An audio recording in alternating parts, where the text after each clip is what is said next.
dengan materi yang pertama yaitu Islam di Asia Tengah. Proses penyebaran Islam di wilayah Asia Tengah, periode awal abad ke-7 hingga ke-8 Masehi, Islam mulai masuk ke Asia Tengah melalui ekspansi militer kekhalifahan Umayyad di bawah komandan Qutaidah bin Muslim. Penaklukan kota-kota seperti Bukhara, Samarkand, dan Qalwan mempercepat penyebaran Islam. Jalur perdagangan, jalur sutra, menjadi media penting untuk penyebaran Islam oleh para pedagang Muslim. Islamisasi melalui dakwah dan budaya. Setelah penaklukan militer, penyebaran Islam dilanjutkan melalui para ulama, pedagang, dan sufi yang menyebarkan ajaran Islam secara damai. Sufisme memainkan peran besar dengan tarikat seperti Naqsbandiyah menjadi populer di Asia Tengah. Adapun pengaruh dinasti lokal, dinasti-dinasti seperti Samaid 819 sampai 959 Masehi mendukung Islam sebagai agama negara dan mempercepat proses islamisasi. Bahasa Persia berkembang sebagai medium penting untuk literatur Islam di kawasan ini. Yang kedua, ada pengaruh Islam terhadap kebudayaan lokal dan dinamika sosial. Kebudayaan lokal Islam mempengaruhi seni arsitektur seperti pembangunan masjid dan madrasah dengan gaya khas Asia Tengah, seperti Masjid Bibi Hani di Samarkand. Sastra Islam berkembang dengan kontribusi tokoh seperti Al-Farabi dan Al-Biruni serta puisi sufi dari Jalil-Rumi. Yang kedua, sistem pendidikan dan keilmuan. Islam membawa pengembangan ilmu pengetahuan dengan berdirinya madrasah dan pusat-pusat ilmu seperti di Bukhara dan Samarkand. Peradaban Islam di Asia Tengah berkontribusi besar pada bidang astronomi, kedokteran, dan matematika. Terus ada dinamika sosial. Islam memperkenalkan hukum syariah yang mempengaruhi struktur sosial dan politik. Identitas masyarakat Asia Tengah mulai bercampur dengan nilai-nilai Islam, meskipun beberapa tradisi pra-Islam tetap dipertahankan. Islam juga berperan dalam mempersatukan berbagai etnis di kawasan ini melalui nilai keadilan dan solidaritas. Selanjutnya yaitu materi Islam di Indonesia, awal penyebaran dan perkembangannya. Adapun proses masuknya Islam di Indonesia dan faktor yang mempengaruhi penyebarannya, Islam masuk ke Indonesia sekitar abad ke-7 melalui jalur perdagangan internasional yang melibatkan pedagang di Arab, Persia, India, dan Gujarat. Pelabuhan-pelabuhan strategis seperti Sumatera menjadi titik awal penyebarannya. Faktor yang mempengaruhi penyebaran Islam di Indonesia yang pertama itu perdagangan. Para pedagang Muslim tidak hanya berdagang, tetapi juga menyebarkan ajaran Islam secara damai. Yang kedua itu pendidikan. Melalui pesantren dan pengajaran kitab agama, Islam ditanamkan ke masyarakat. Yang ketiga itu kebudayaan. Islam disesuaikan dengan tradisi lokal sehingga lebih mudah diterima seperti akulturasi dan seni, adat, dan ritual keagamaan. Yang keempat itu peran ulama. Para ulama memainkan peran penting dalam mengajarkan nilai Islam kepada masyarakat. Dan yang terakhir itu perkawinan. Perkawinan antara pedagang Muslim dengan penduduk lokal mempercepat penerimaan Islam. Adapun peran Wali Songo dan kerajaan Islam dalam penyebaran Islam di Indonesia. Wali Songo adalah 9 wali yang dianggap tokoh sentral dalam penyebaran Islam di Jawa pada abad ke-17 dan 16. Mereka menggunakan pendekatan budaya untuk menyebarkan Islam. Yang pertama, strategi akulturasi. Menggunakan seni seperti wayang, gamelan, dan tembang sebagai media dakwah. Yang kedua, pendirian pesantren sebagai pusat pendidikan agama Islam. Yang ketiga, pembangunan masjid, contohnya Masjid Demak sebagai pusat keagamaan.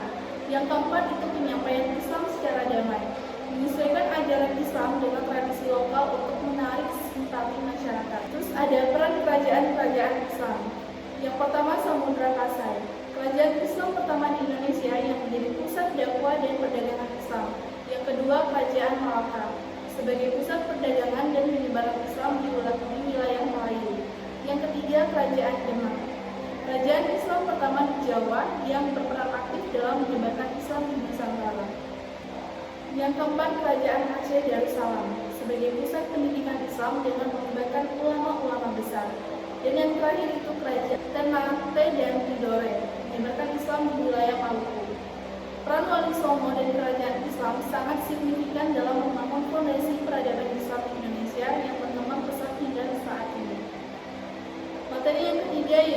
Islam di masa penjajahan. Dinamika Islam di Indonesia selama masa penjajahan. Yang pertama, penyebaran Islam dan tantangan penjajahan. Selama masa penjajahan, Islam tetap berkembang di berbagai wilayah Indonesia, meskipun menghadapi tekanan dari kolonial. Pemerintah kolonial Belanda sering menerapkan kebijakan yang membatasi peran agama Islam, terutama yang dianggap sebagai ancaman terhadap kekuasaan mereka. Yang kedua, politik belah bambu. Belanda menerapkan politik divide and conquer untuk melemahkan kekuatan Islam dan memecahkan belah komunitas Islam. Islam dihadapkan pada diskriminasi sosial, pembatasan pendidikan Islam, dan pengawasan ketat terhadap aktivitas keagamaan. Dan yang ketiga itu pendidikan Islam. Pendidikan berbasis pesantren menjadi pusat pembelajaran agama dan perlindungan budaya Islam dari pengaruh kolonial. Para ulama mendidik generasi muda dengan nilai keislaman serta semangat perjuangan melawan penjajahan. Bagian yang kedua itu peran ulama dan organisasi Islam dalam perlawanan terhadap penjajah. Peran ulama, kiai dan tokoh agama menjadi pemimpin perjuangan baik secara fisik maupun melalui dakwah. Gerakan lokal perlawanan bersenjata seperti Perang Diponegoro tahun 1825 sampai 1830 yang dipimpin oleh seorang pemimpin Muslim, Pangeran Diponegoro. Dakwah perlawanan menanamkan semangat jihad melalui ajaran agama. Bagian yang kedua itu organisasi Islam. Muhammadiyah fokus pada pendidikan, kesehatan, dan pembangunan Islam sebagai upaya meningkatkan kualitas umat Muslim. Nahdlatul Ulama 1926 memperkuat tradisi Islam dan menentang kolonialisme melalui kerjasama antar umat. Syarikat Islam 1911 mengorganisir perlawanan ekonomi dan politik terhadap kolonial melalui penguatan komunitas Muslim. Dan yang ketiga itu strategi perlawanan. Membentuk jaringan dakwah dan perlawanan melalui pesantren, masjid, dan organisasi Islam. Menggalang dukungan dari masyarakat luas dengan memadukan nilai keislaman dan nasionalisme. Menanamkan semangat jihad sebagai bentuk pembelahan terhadap tanah air dan agama. Materi keempat yaitu perkembangan Islam pasca kemerdekaan Indonesia. Peran Islam dalam pembangunan nasional setelah kemerdekaan. Setelah Indonesia meraih kemerdekaan, Islam memiliki peran strategis dalam mendukung pembangunan nasional. Peran ini terlihat dari berbagai aspek. Yang pertama, kontribusi. Nilai-nilai keislaman. Islam memberikan landasan moral dan etika yang mendukung pembentukan masyarakat yang adil dan beradab. Nilai seperti kejujuran, kerja keras, dan keadilan menjadi pedoman dalam kehidupan berbangsa. Yang kedua, keterlibatan umat Islam. Umat Islam aktif dalam memperjuangkan cita-cita nasional melalui peran di pemerintahan ekonomi dan pendidikan. Tokoh Muslim juga banyak berkontribusi dalam pengambilan keputusan strategis. Yang ketiga, peran ulama. Ulama berperan sebagai pemersatu masyarakat melalui dakwah dan pendidikan, sekaligus membantu memperkokoh identitas kebangsaan yang harmonis dengan nilai keagamaan. Bagian kontribusi organisasi Islam dalam bidang pendidikan, sosial, dan politik. Pendidikan. Organisasi Islam seperti Muhammadiyah dan Nahdlatul Ulama mendirikan sekolah dan pesantren yang menjadi pusat pembentukan karakter dan intelektual generasi muda. Lembaga pendidikan ini juga mengintegrasikan kurikulum modern dengan nilai keislaman untuk mempersiapkan generasi yang kompeten dan berakhlak mulia.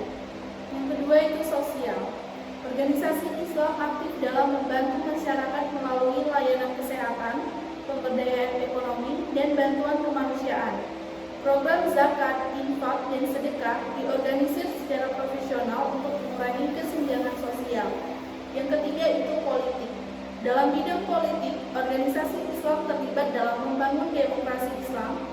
Beberapa organisasi membentuk partai politik Islam untuk memperjuangkan aspirasi umat Islam melalui jalur parlemen. Materi yang kelima yaitu Islam kontemporer di Indonesia. Tantangan dan peluang Islam dalam konteks modern Indonesia. Tantangan globalisasi. Globalisasi membawa masuk nilai-nilai baru yang kadang bertentangan dengan tradisi Islam sehingga memicu konflik budaya. Radikalisme. Penyebaran ideologi ekstrem menjadi ancaman bagi wajah Islam modern Indonesia. Sekularisme dan pluralisme. Ada ketegangan antara penerapan syariat Islam dan semangat kebangsaan dalam masyarakat yang maju. Dua peluang, moderasi Islam. Indonesia sebagai negara muslim terbesar di dunia memiliki peluang untuk menjadi contoh Islam yang moderat, damai, dan inklusif. Perkembangan teknologi. Teknologi modern membuka peluang dakwah melalui media sosial, memperluas penyebaran nilai-nilai Islam.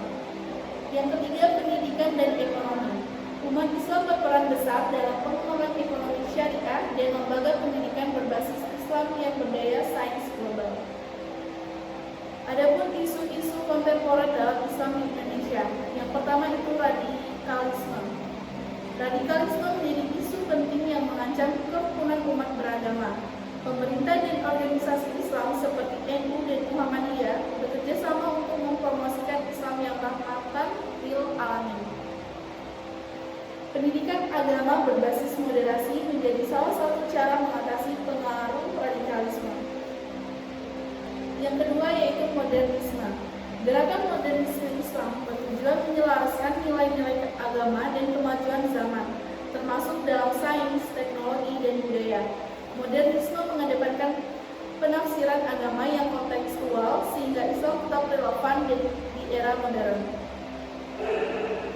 Yang ketiga itu peran media sosial dalam Islam. Media sosial menjadi alat efektif untuk dakwah, edukasi, dan diskusi keagamaan. Tokoh-tokoh Islam modern memanfaatkan platform ini untuk menyebarkan pesan-pesan positif. Selanjutnya yaitu materi keenam, kontribusi Islam terhadap peradaban dunia. Sumbangan Islam terhadap ilmu pengetahuan, seni, arsitektur, dan budaya global. Ilmu pengetahuan. Islam berperan besar dalam perkembangan sains pada era keemasan, abad ke-8 sampai 13. Ilmuwan muslim seperti Al-Khawarizmi, matematika dan algoritma, Ibu Sina kedokteran, dan Al-Biruni astronomi dan geografi, menghasilkan karya yang penting. Konsep nol, aljabar, dan sistem numerik dikembangkan oleh ilmuwan muslim dan diadopsi dunia barat. Yang kedua, seni dan budaya. Kaligrafi, seni geometris, dan seni ukir Islami menghiasi masjid, manuskrip, dan barang kerajinan sastra Arab seperti karya Jalaluddin Rumi dan kisah-kisah ulang tahun yang mewarnai mempengaruhi budaya global. Yang ketiga itu arsitektur. Keunikan arsitektur Islam seperti kubah, menara, dan mukarnas terlihat dalam bangunan ikonik seperti Taj Mahal, Alhambra, dan Masjid Sultan Ahmad. Teknik irigasi dan tata kota juga menunjukkan keunggulan peradaban Islam dalam urbanisasi. Yang keempat yaitu budaya global. Tradisi ilmiah dan budaya Islam diserap Eropa selama era Renaissance mendorong perkembangan modernitas. Jalur perdagangan yang dikembangkan oleh pedagang muslim menyebarkan teknologi, makanan, dan tradisi budaya ke berbagai belahan dunia. Selanjutnya yaitu dampak globalisasi terhadap Islam dan kebudayaannya. Yang pertama, penyebaran nilai dan tradisi. Globalisasi memungkinkan penyebaran nilai Islam ke seluruh dunia, meningkatkan kesadaran global tentang ajaran Islam. Media digital memfasilitasi dakwah Islam di berbagai platform. Yang kedua, perubahan budaya lokal. Pengaruh budaya global seperti gaya hidup barat kadang mempengaruhi tradisi Islam di beberapa wilayah. Tantangan muncul dalam mempertahankan nilai-nilai Islam di tengah arus modernitas. Yang ketiga yaitu tantangan dan kesempatan. Islamofobia menjadi salah satu tantangan akibat stereotip yang disebarkan media. Sebaliknya, umat Islam di berbagai negara dapat menunjukkan nilai universal Islam seperti keadilan, toleransi, dan perdamaian buat persepsi positif. Dan yang terakhir itu adalah kontribusi dalam dunia global. Muslim memberikan kontribusi besar dalam berbagai bidang seperti ekonomi halal, teknologi, dan seni kontemporer yang memperkaya kebudayaan global. Mungkin itulah tadi penjelasan singkat dari saya.